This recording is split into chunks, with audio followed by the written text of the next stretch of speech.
Bom dia, terceiro ano A, B e C. Vamos hoje a mais uma aula de história, né? Hoje eu vou falar sobre o pós-guerra, falar os pontos principais, né? Para que não fique um vídeo muito extenso, né? E cansativo. Então eu vou falar só os pontos chaves, né? Do que foi o mundo pós-guerra, né? O mundo depois da Primeira Guerra Mundial, depois da Segunda Guerra Mundial, especialmente. Como é que o mundo ficou, né? O que é que aconteceu? Que transformações, que fatos marcaram, né, esse pós-guerra, né? Então, veja bem, com o fim da Segunda Guerra Mundial, em 1945,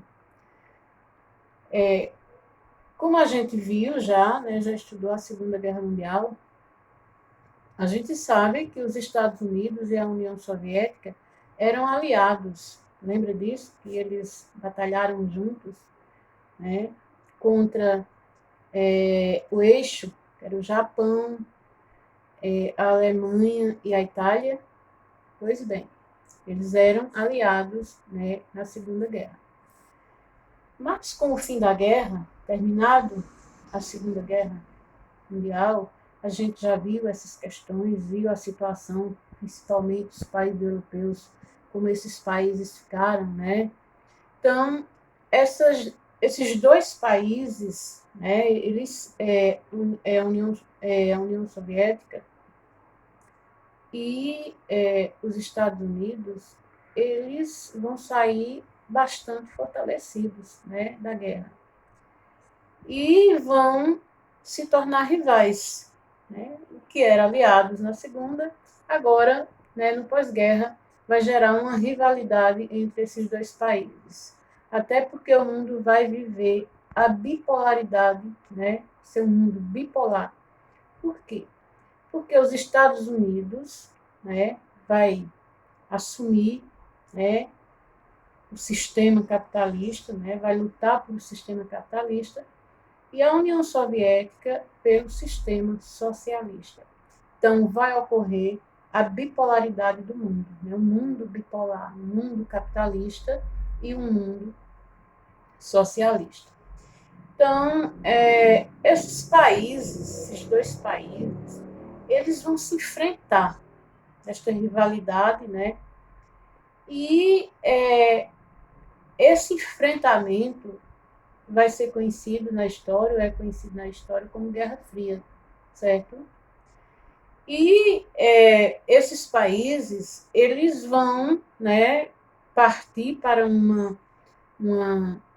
como é que diz assim, uma competição, né, que cada um vai querer mostrar ao outro quem é que tem mais poder. Né? Então, vai entrar aí a guerra tecnológica. Né? Você deve lembrar que lá na Segunda Guerra Mundial, os Estados Unidos já mudou, aliás, já mostrou todo o seu poder, né, no contexto tecnológico, quando os Estados Unidos destroem as duas cidades japonesas de Hiroshima e Nagasaki com as bombas atômicas, certo? Então isso aí já foi, já mostrou ao mundo o poder, né, que os Estados Unidos tinham, né? Ocorreu aquele fato, né, que o Japão destrói a base de Pearl Harbor e os Estados Unidos vai, né, dar o troco através das bombas atômicas que destrói as cidades japonesas de Hiroshima e Nagasaki. Então, os Estados Unidos já havia mostrado o seu poderio, né? Certo? Mas a União Soviética também vai tentar mostrar o seu poder. Né? Isso vai ser uma disputa ideológica, né? A ideologia do capitalismo, a ideologia do socialismo. E como os países, né, o que é que vai acontecer nessa disputa? Estados Unidos e União Soviética vai tentar puxar para si os países, né, as nações que eles conseguirem, né, para que essas nações se tornem socialistas ou se tornem capitalistas. Então, os Estados Unidos, ele vai criar um plano de ajuda aos países que estavam destruídos, né, pela guerra, o chamado Plano Marshall. Era a ajuda econômica e militar que eles ofereciam a esses países que necessitassem, né? Então, o que é que vai acontecer? A União Soviética também vai criar um plano que é o Comecon, chamado de Comecon, que também oferecer ajuda a esses países, né, que estavam destruídos, né, com a Segunda Guerra Mundial.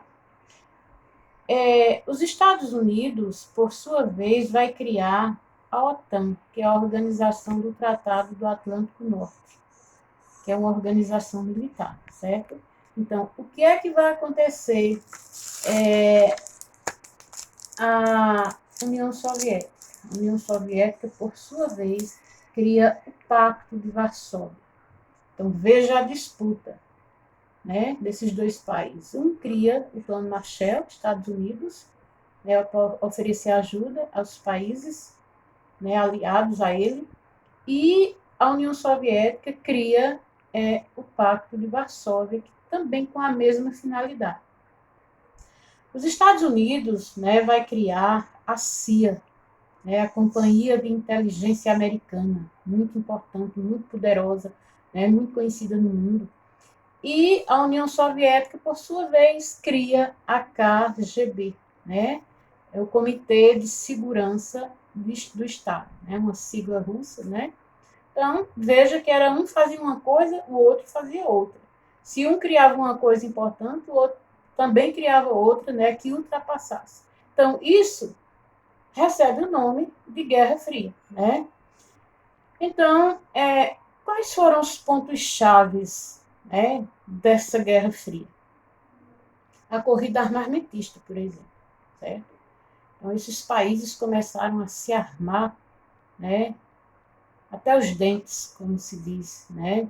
Era a produção do arsenal bélico, ver quem era que amedrontava mais o outro, que era mais poderoso, que tinha um arsenal bélico mais poderoso, enfim. Então, essa chamada corrida armamentista. Então, era cada um se armando, bombas atômicas, nucleares e outros tipos de armas, né, que pudessem garantir ou fazer com que o outro o respeitasse. Então, isso é a chamada corrida armamentista. Mas outro ponto-chave também vai ser a corrida espacial. Né? Nesse auge, né, da Guerra Fria, vai se desenvolver a chamada corrida espacial. Né? Em 1957, os soviéticos lançam o primeiro satélite artificial, né, mostrando o poderio, né? E em 1960 o primeiro foguete tripulado por um ser vivo, certo? Então, a corrida espacial também era uma forma de mostrar poderio, né? Em 1961, né, o primeiro voo espacial tripulado por um ser humano, Yuri Gagarin. Então, isso era uma demonstração também de poder, né? Os Estados Unidos, por sua vez, ele vai mandar o primeiro homem à Lua. Né? Você já ouviu muito falar essa história, né, de que o homem foi à Lua. Então, isso ocorreu nesse momento da Guerra Fria, em que esses países estavam, né, vamos dizer assim, se bicando e mostrando, né, o seu poderio, certo?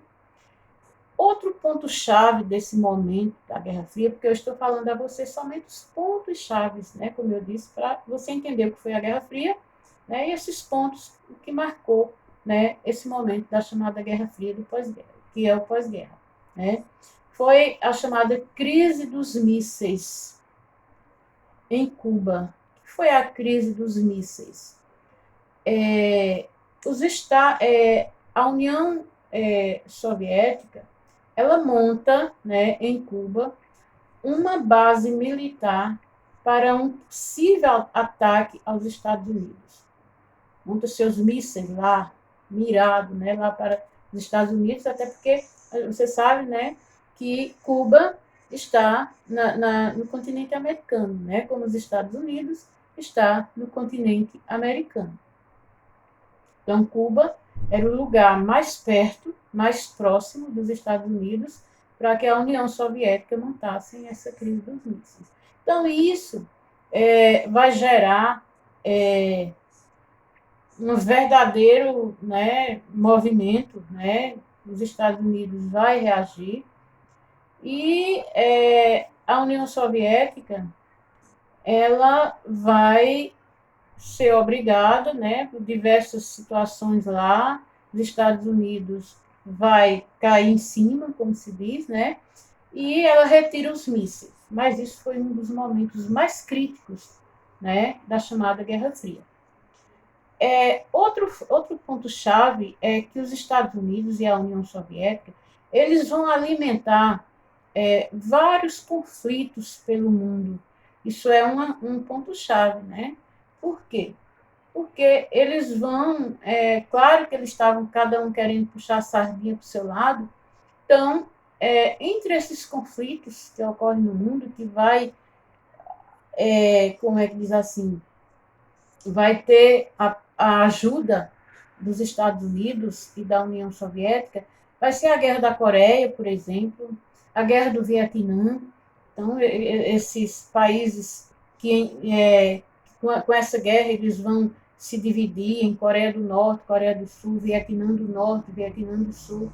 Então, esses países tiveram a ajuda maciça dos Estados Unidos e da União Soviética, né? Cada um, né, puxando a sardinha para o seu lado, para onde, né, os Estados Unidos, por sua vez, assim, o exemplo, apoiando a Coreia do Norte e a União Soviética apoiando a Coreia do Sul. Então, eles, né, tiveram, né, vários apoiaram, era uma forma, né, de adquirir, né, puxar para si nações, países que ficassem do seu lado, era apoiando esses conflitos, certo? Então, isso vai ser um ponto-chave na questão da guerra. Mas outro ponto é muito importante, né, que vai ocorrer, vai ser a divisão da Alemanha. No pós-guerra, a Alemanha vai se dividir em Alemanha ocidental e Alemanha oriental. Alemanha ocidental capitalista, Alemanha oriental socialista. Porém, em 1989, vai ocorrer um fato que vai ser o marco do fim da Guerra Fria, que vai ser a queda do Muro de Berlim. Por quê? Porque quando a Alemanha se divide em Alemanha Ocidental e Alemanha Oriental, ela constrói um muro de concreto mesmo. Né? E em 1989 vai ocorrer a queda do Muro de Berlim, e isso vai ser um marco, né, para o fim da Guerra Fria. Então, oficialmente, o fim da Guerra Fria ocorre somente em 1991, certo? Com a desintegração dos países, os vários países que formaram o RSS, né, a União das Repúblicas Socialistas Soviéticas. Então, 1991, 1989 ocorre a queda do Muro de Berlim e 1991 ocorre a desintegração da URSS, União das Repúblicas Socialistas Soviéticas. Então, fim da Guerra Fria. Ok, pessoal?